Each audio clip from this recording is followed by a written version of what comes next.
Segala hormat dan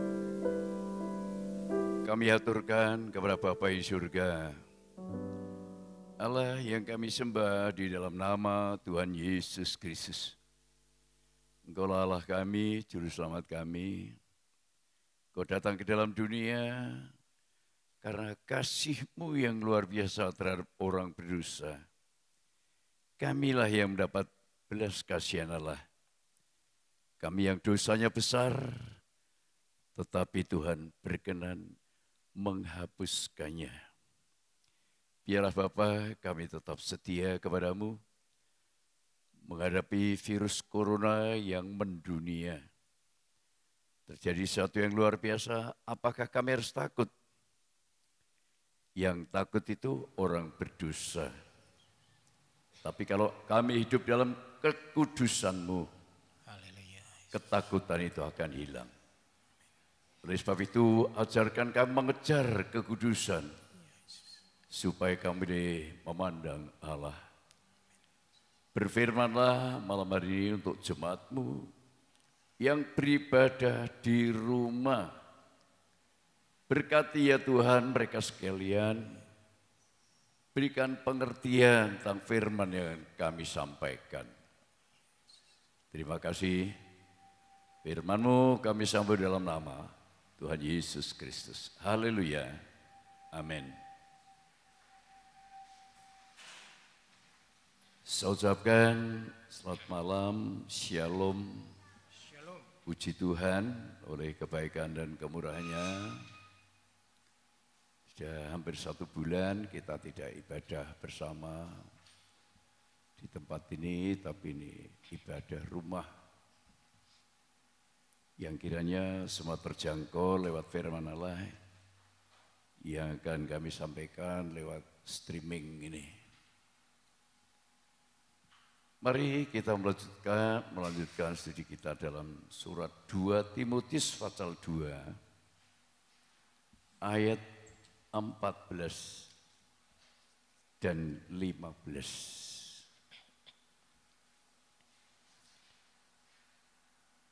Ingatkanlah dan pesankanlah semuanya itu dengan sungguh-sungguh kepada mereka di hadapan Allah, agar jangan mereka bersilat kata.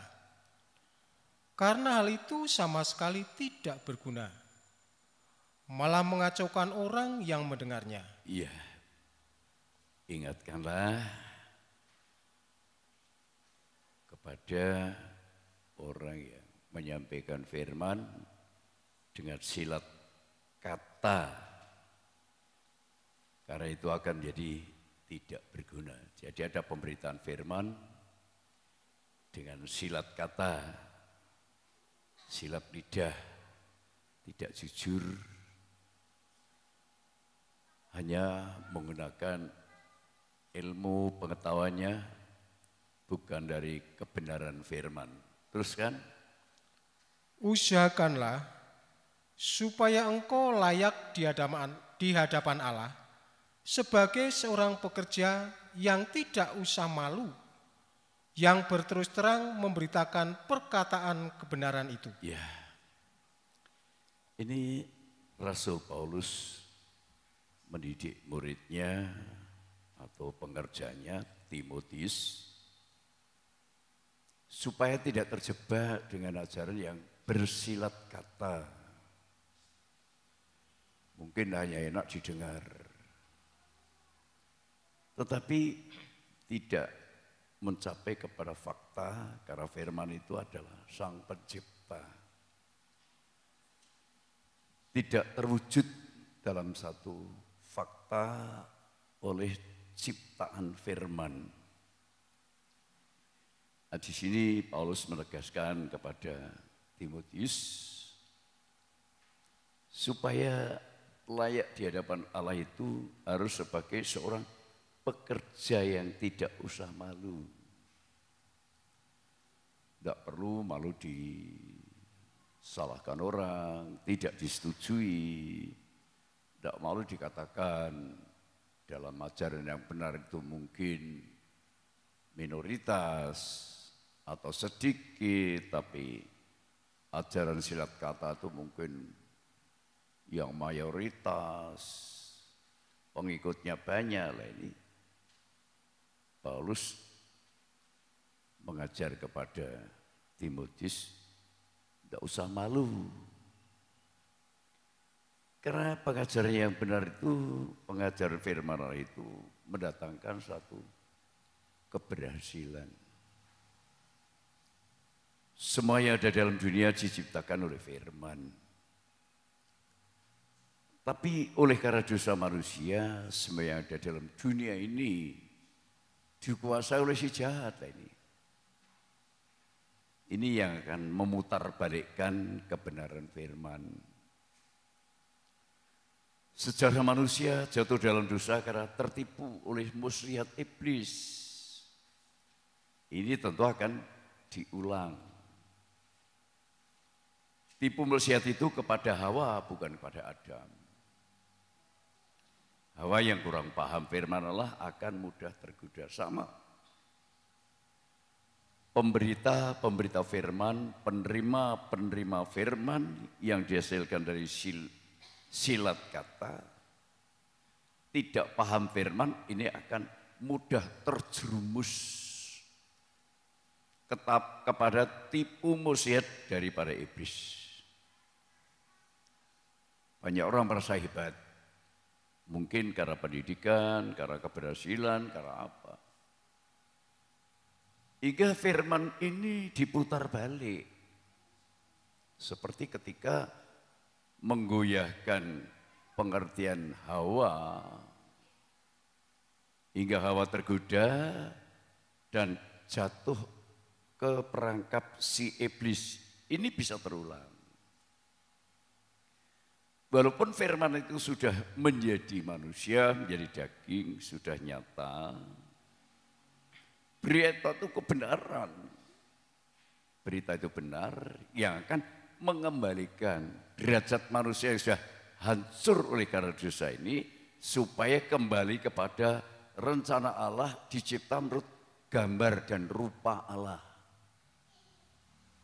Ini rencana Tuhan dan sudah diwujudkan di dalam pribadi firman yang menjadi manusia, yaitu Yesus. Ini diberitakan oleh Rasul Paulus dengan tegas. Firman yang berhasil itu adalah firman kebenaran. Perkataan kebenaran, kalau enggak gagal. Ini banyak yang enggak senang. Firman kebenaran ini banyak yang tidak senang. Yang senang mereka yang silat kata. Yang direkayasa, iman juga direkayasa. Tidak dilakukan secara tepat, ini banyak yang senang.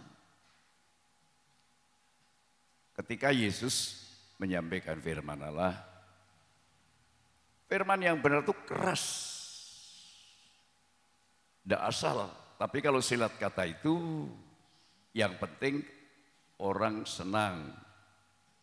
Orang banyak senang, yang penting. Tapi kalau firman yang benar, firman kebenaran itu keras. Banyak yang tidak sanggup mendengarkannya.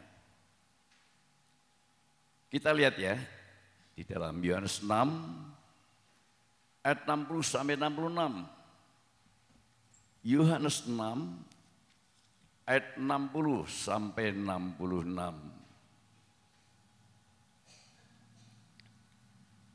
Sesudah mendengar semuanya itu, banyak dari murid-murid Yesus yang berkata, "Perkataan ini keras. Siapakah yang sanggup mendengarkannya?" Perkataan ini keras. Siapa yang sanggup mendengarkannya? Yesus yang di dalam hatinya tahu bahwa murid-muridnya bersungut-sungut tentang hal itu, berkata kepada mereka, "Adakah perkataan itu mengguncangkan imanmu?" Adakah firman yang benar, yang keras itu mengguncangkan imanmu? Dan bagaimanakah jikalau kamu melihat Anak Manusia naik ke tempat di mana ia sebelumnya berada? Ya. Rohlah yang memberi hidup. Rohlah yang beri hidup. Daging sama sekali tidak berguna. Daging sama sekali tidak berguna. Sama sekali. Nantinya daging kembali kepada tanah. Karena daging tubuh manusia ini sudah jatuh di dalam dosa. Harus mati kembali kepada tanah, asal usulnya dari debu tanah. Maka kalau mati kembali menjadi debu tanah, tidak berguna. Sama sekali tidak berguna. Terus perkataan-perkataan yang kukatakan kepadamu adalah roh dan hidup. Perkataan yang kusampaikan kepadamu ini roh dan hidup.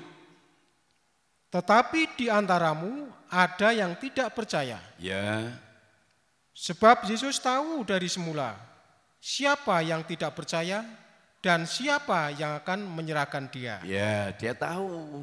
Yudas Iskariot, walaupun dia bendahara, pemegang uang, tetapi tahu bahwa dia yang sudah dikuasai oleh roh iblis akan menyerahkan Yesus. Teruskan.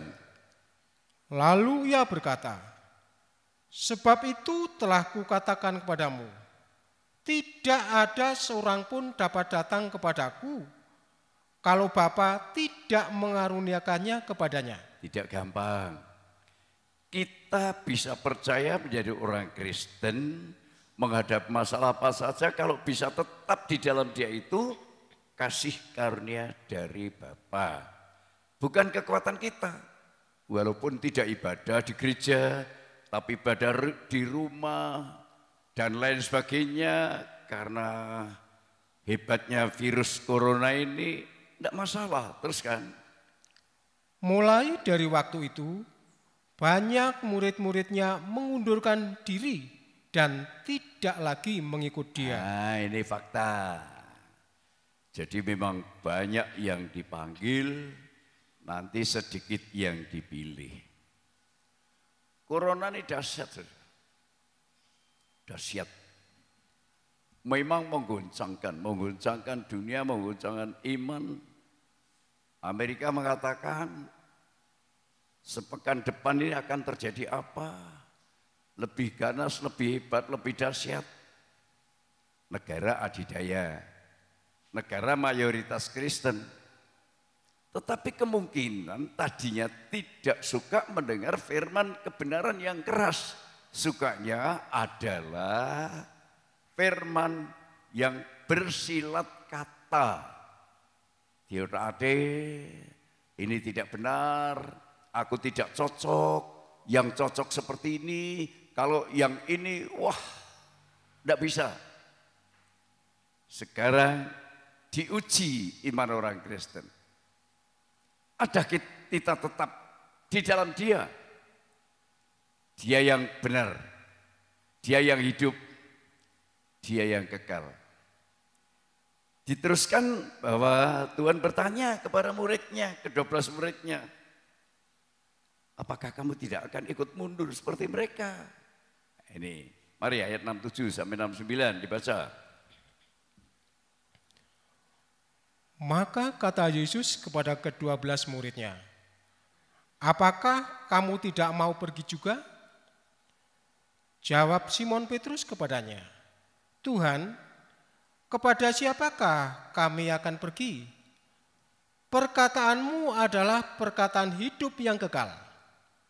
Dan kami telah percaya dan tahu bahwa Engkau adalah yang kudus dari Allah. Ya.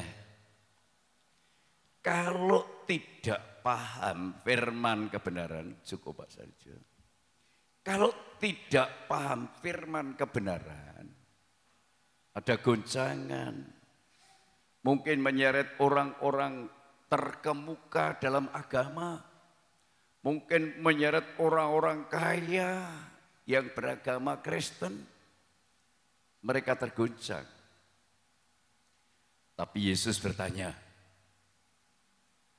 apakah kamu tidak juga akan mengikuti mereka? Para murid yang nyaut jawab adalah Simon Petrus. Tuhan, kepada siapakah kami akan pergi? Perkataanmu, firmanmu adalah perkataan hidup yang kekal. Kalau saya dan saudara ini tahu bahwa upah dosa adalah maut, kita tahu ya. Corona ini akan bawa kemana? Bawa kepada mati. Nah, kalau sudah mati kemana? Tidak ada gunanya. Banyak orang mati ditentang oleh orang kampung, tidak bisa dibawa ke situ. Bahkan ada ya tim medis pulang dari tugas yang sangat berat ditolak. Karena apa? Mereka tidak mengerti. Seakan-akan mereka sudah memusuhi manusia yang baik. Seakan-akan mereka tidak menyadari bahwa kita juga akan mati. Tetapi Petrus tegas, Tuhan, kepada siapakah kami akan pergi? Perkataanmu adalah perkataan hidup yang kekal. Kalau saya dan saudara yakin firman kebenaran, firman yang hidup yang kekal, kita tidak mudah akan terguncang oleh apapun. Terseret oleh apapun. Aku tadi lihat televisi yang namanya Tung. Orang Tiongkok sembuh dari corona. Obatnya apa ditanya? Hati yang gembira. Obatnya hati yang gembira. Hati yang gembira adalah obat. Seperti obat hati yang senang. Tapi semangat yang patah, keringkan tulang. Hati yang gembira, Tuhan senang. Bisa? Menghadapi corona ini bisa bergembira? Tergantung pemahaman kita terhadap firman. Kalau kita tidak paham kebenaran firman yang bawa kepada hidup kekal ini, ya kita sulit bertahan. Ikut lari, ikut pergi, ikut keluar. Mungkin ibadah di rumah ini, mungkin ada yang tidak bisa ikut ibadah, mungkin karena tidak punya Android atau apa dan lain sebagainya, hingga mereka nyaman tidak ibadah. Ketika sudah nyaman tidak ibadah, ada pengaruh. Mereka undur dari firman yang keras, mereka ikut. Tapi Petrus tidak. Tuhan, kepada siapakah kami akan pergi? Perkataanmu adalah perkataan hidup yang kekal. Dan kami telah percaya dan tahu bahwa Engkau adalah yang kudus dari Allah. Ini perlu kita paham. Kalau tidak paham, mendengar firman Allah, wah saudara, meremehkan. Tapi kalau sudah seperti ini gimana ya? Ya, terguncang. Saya manusia biasa, terguncang. Tapi diingatkan, tidak Tuhan. Aku sudah berdoa, Tuhan sudah menjawab. Kenapa terguncang? Nah ini, itu ujian iman kita luar biasa. Maka serang kekuatan iman kita itu kalau mendengar firman serta dilakukan, itu kekuatan. Kalau enggak bisa kuat. Takut dengan kematian. Kita akan enggak akan mati oleh karena corona, saudara. Kita harus yakin, saya tidak akan mati oleh karena corona. Karena ini merupakan suatu yang, waduh saudara, kekejian bagi dunia. Orang mati karena corona ditolak, tidak boleh dimakamkan di sini. Harus ada pemakaman khusus. Tidak ada ibadah pemakaman. Luar biasa saudara. Bayangkan kalau itu terjadi pada kita, maka sekarang kembali. Apakah saudara percaya dengan perkataan yang benar itu bisa melakukan sesuatu apapun? Nah ini tergantung kita. Kuncinya kepada kita. Kepada iman kita. Kalau iman kita kuat, ya saya setiap malam ada jadwal doa dari daerah, para pengurus MD, KD, MB, doa rantai. Ya, saya mengucap syukur kepada Tuhan. Saya mesti bangun jam 12. Jam 12 bangun, sebelum jam 1 saya pegang Alkitab. Saya baca, saya persiapkan. Supaya kita mengerti, makin paham firman, ternyata luar biasa. Setelah selesai jam 1, kami berdoa, waduh luar biasa. Kekuatan Tuhan diberikan kepada saya. Mendoakan jemaat, Tuhan tolong kalau mereka mati, jangan mati karena ini. Memang akan mati. Tapi jangan mati karena corona. Ini menggoncangkan dunia, saudara. Mati karena corona seakan-akan hina sekali. Ya, maka yang saya katakan tadi, bisa sembuh obatnya apa? Obatnya hati yang gembira. Itu ditulis dalam Alkitab. Hati yang gembira adalah obat. Hati yang gembira adalah obat. Bagaimana bisa gembira kalau kita tetap di dalam dosa? Tidak mungkin, saudara. Kalau kita diperingatkan oleh firman, kita marah. Diperingatkan oleh firman, kita lari. Bagaimana akan gembira? Tidak bisa. Walaupun bisa nyanyi, hati yang gembira adalah obat, tetapi tidak menjadi obat karena hati kita tetap tercekam.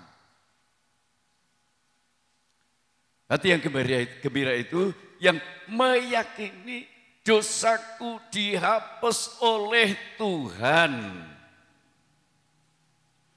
Bukti dosaku dihapus oleh Tuhan, aku mendengarkan firman, melakukan. Kalau tidak bisa, pasti digoda. Jangan. Alasan ini, alasan itu, alasan silat kata. Ya, mungkin karena anak, mungkin karena, bermacam-macam. Berita silat kata, iman silat kata. Yang akhirnya tidak mampu melaksanakan firman Allah, akibatnya iman mati. Yakub 2 ayat 17. Surat Yakub pasal 2 ayat 17.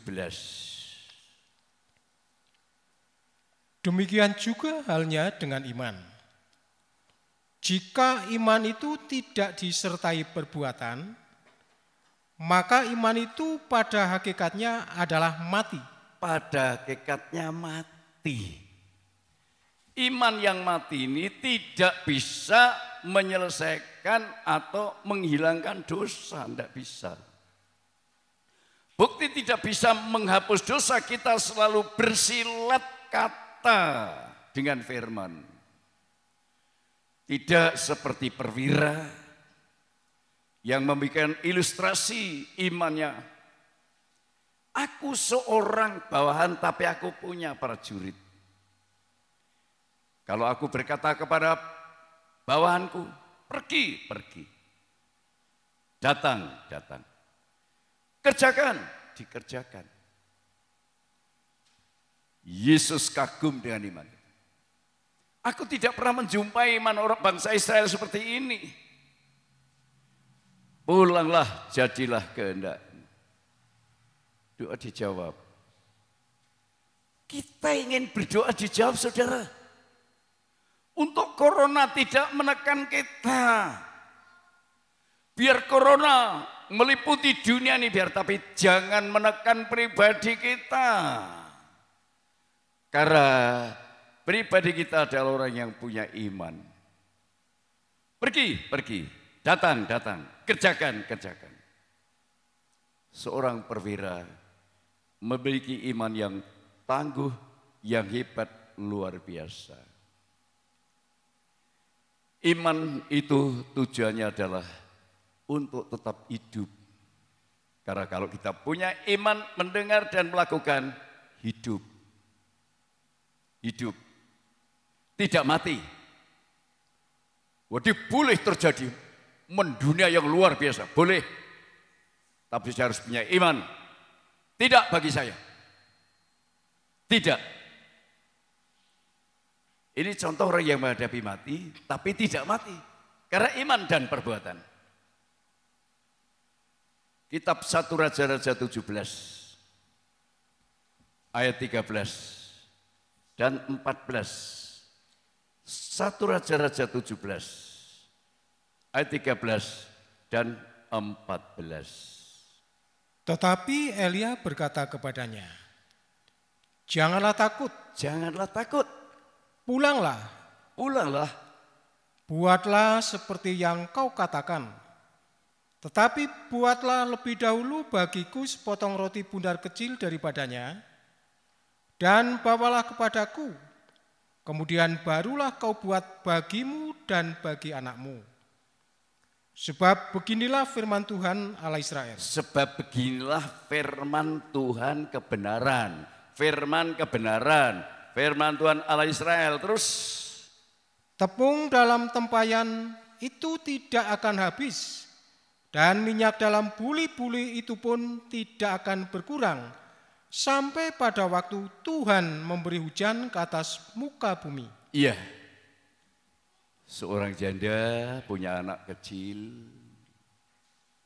Ya, kalau kita punya anak kecil, lebih berat Tuhan atau lebih berat anak itu pada kita. Dikatakan ketika tidak ada hujan 3,5 tahun, mengalami kekeringan. Elia datang mau menguji iman seorang perempuan janda. Dengan firman Tuhan dasarnya, Elia adalah sosok yang menyampaikan kebenaran secara tegas. Tidak malu, tidak takut dikatakan apapun. Dia datang kepada seorang janda yang anaknya 1. "Ibu, beri aku minum." Ada. "Ibu, beri aku roti bundar kecil." Udah ada. Ada cuma tepung sedikit dan minyak sedikit. Akan kuolah, kumakan bersama anakku, setelah itu aku mati lah ini. Menghadapi mati. Corona membawa kita mati ya saudara. Wah, siapa ada ketakutan? Kalau sudah terkena corona rasanya waduh saudara. Ya. Tetapi firman Allah jauh lebih dahsyat dari apapun yang ada dalam dunia ini. Karena kenyataannya ibu janda dan anak ini menghadapi mati. Aku akan makan, kuolah, aku makan bersama anakku, setelah itu mati. Tapi Elia punya firman kebenaran. Ya, punya firman kebenaran. Dia mengatakan, ya supaya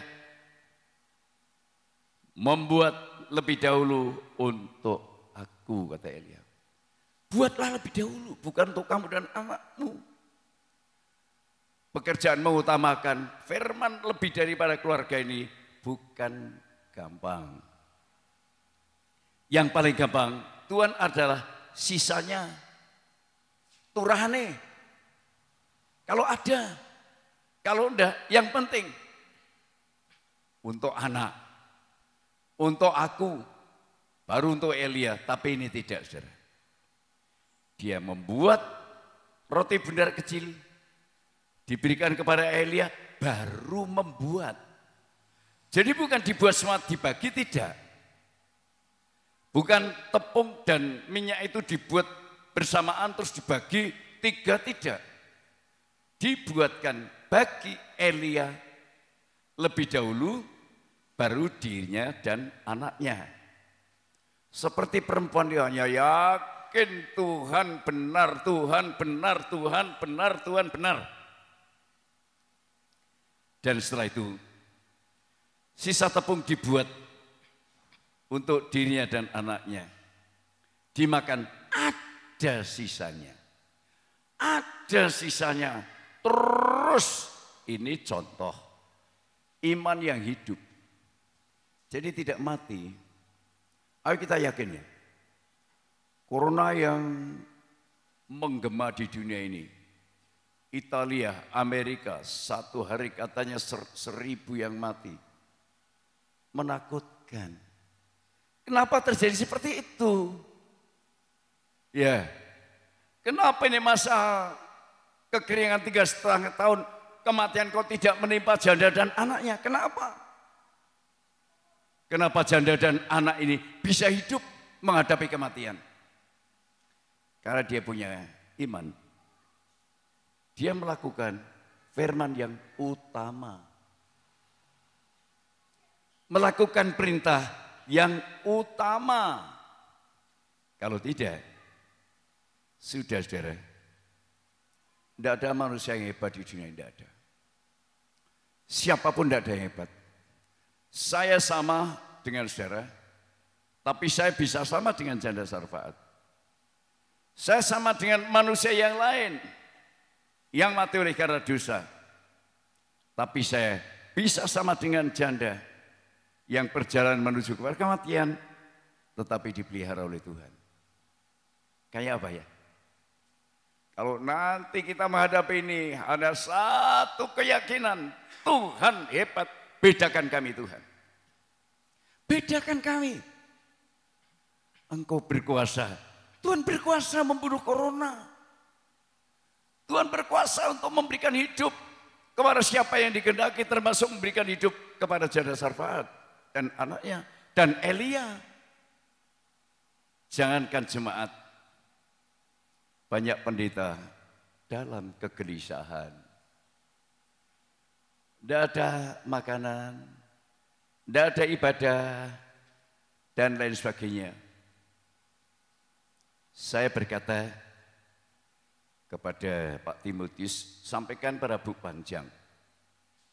Bu Panjang walaupun sangat jemaat cuma 2 keluarga, punya kas, kalau tidak salah mencapai 8 juta. Bu Panjang kalau kehabisan beras, silahkan belanja untuk makan. Bu Panjang nelpon seneng sekali. Seakan-akan semua yang sungguh-sungguh menerima firman kebenaran itu menghadapi apapun sudah dipersiapkan. Elia menghadapi kekeringan dipersiapkan seorang janda, seorang jemaat yang patuh kepada firman Allah. Kalau saya menyampaikan firman kebenaran, saya juga sudah dipersiapkan jemaat yang patuh firman Allah. Mendengar dan melakukan. Tetapi kalau seorang hamba Tuhan seperti saya, pemberita firman seperti saya ini, menghadapi satu kekurangan, saya harus berkata, salahku sendiri.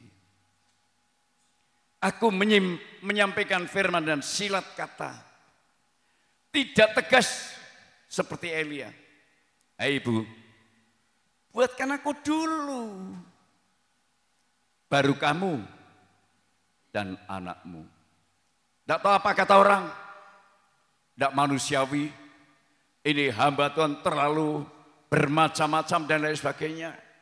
Ya saudara, rasanya ada saya, seorang dosen yang WA pada saya, katanya, dulu pernah melayani sini, pernah ini, tapi tujuannya mau melayani sini. Saya katakan, boleh datang ke Kali Putih, tetapi duduk dengarkan firman Tuhan. Sistem kami sistem penggembalaan.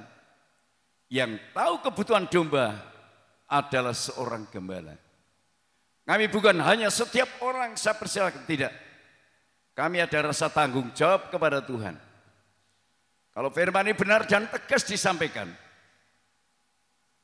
Tuhan akan berkati semua. Jemaat dipelihara. Elia juga dipelihara. Kita tidak perlu takut, saudara. Kalau soal kekhawatiran terjadi, tapi kita harus paham siapa dia. Kalau kita paham siapa Yesus, firman-Allah yang hidup, firman-Allah yang berkuasa, kita yang dalam firman itu akan hidup. Mari kita baca Matius 14 ayat 27 sampai 30. Matius 14 ayat 27 sampai 30.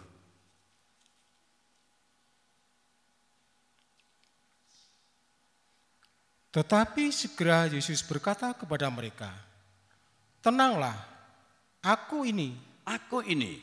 Jangan takut." Jangan takut. Lalu Petrus berseru dan menjawab dia. Petrus lagi berseru dan menjawab dia.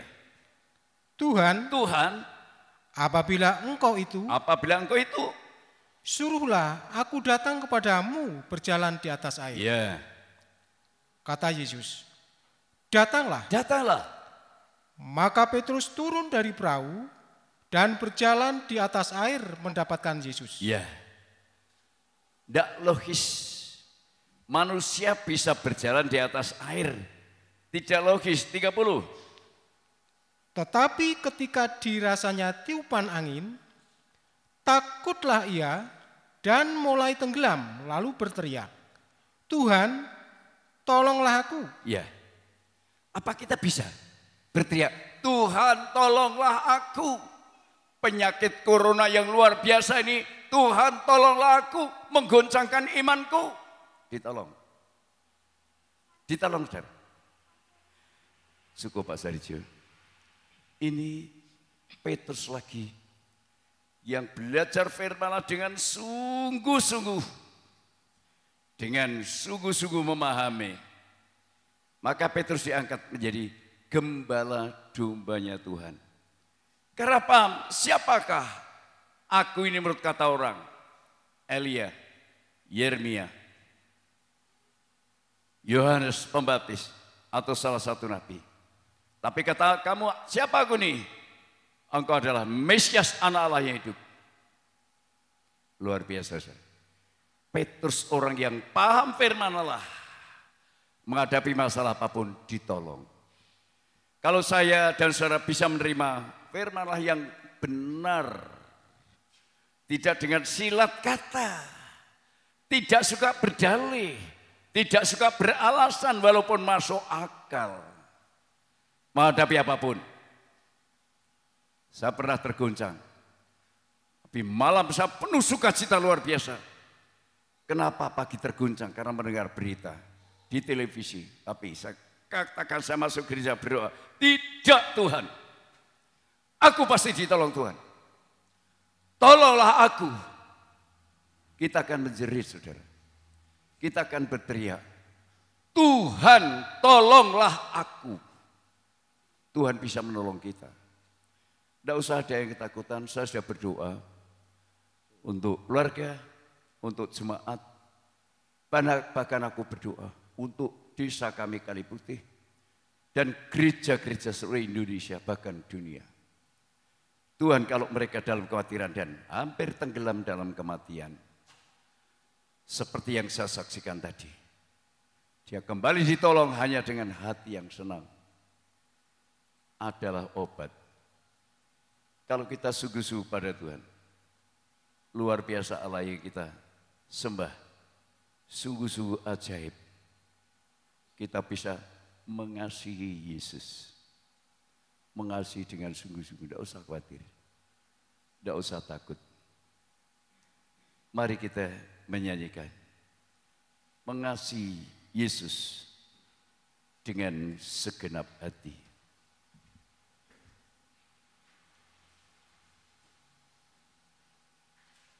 Kurenungkan firman-Mu siang dan malam. Aku mengasihi Yesus dengan segenap hatiku. Kurenungkan firman-Mu siang dan malam. Ku pegang perintah-Mu dan ku lakukan. Aku mengasihi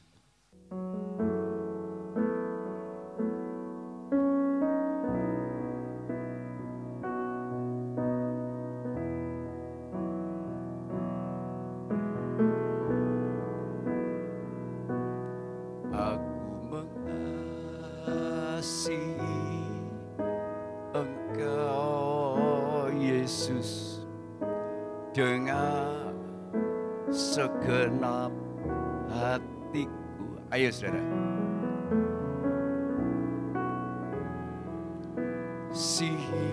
kalau kita dalam kegoncangan, dalam kekhawatiran karena ada angin yang menerjang Petrus. Dia tenggelam. Tetapi dia masih bisa berteriak, Tuhan tolong aku. Kita ini di dalam tangan Tuhan, saudara. Tidak ada sesuatu kalau kita hidup dalam pengajaran yang benar. Tidak usah khawatir. Tuhan memperhatikan, kita perlu paham firman seperti Petrus. Kenyataannya walaupun Petrus pernah menyangkal, namun memperoleh pengampunan dari Tuhan. Haleluya. Kita bangkit berdiri. Haleluya.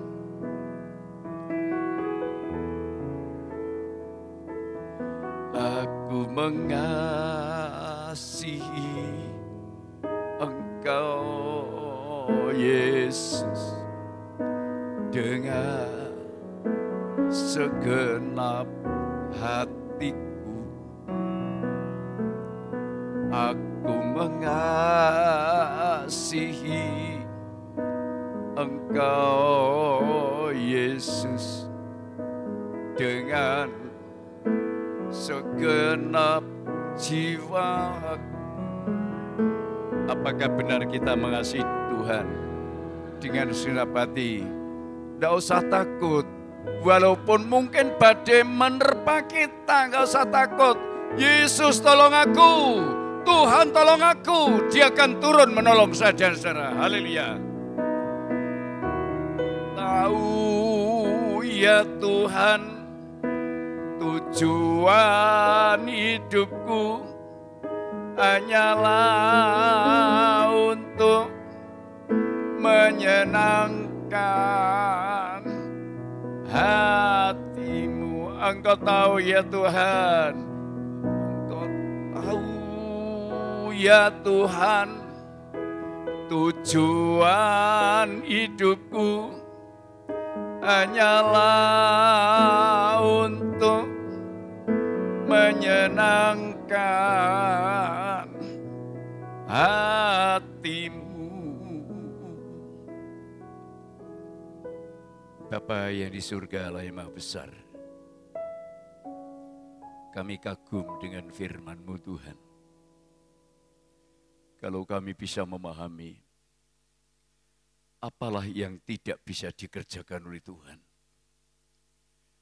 Walaupun janda Sarfat menghadapi kematian oleh karena tidak ada roti, tapi memperhatikan firman dan melakukan, kenyataannya hidup. Sama dengan kami Tuhan. Menghadapi virus corona yang menakutkan, menggemparkan, siapa tidak takut dengan virus corona? Penularannya sangat luar biasa. Dengan bersentuhan tangan, bersentuhan tubuh, manusia bisa tertular. Yang kelihatannya sehat dikatakan ternyata membawa virus corona. Siapa tidak takut Tuhan? Semua takut.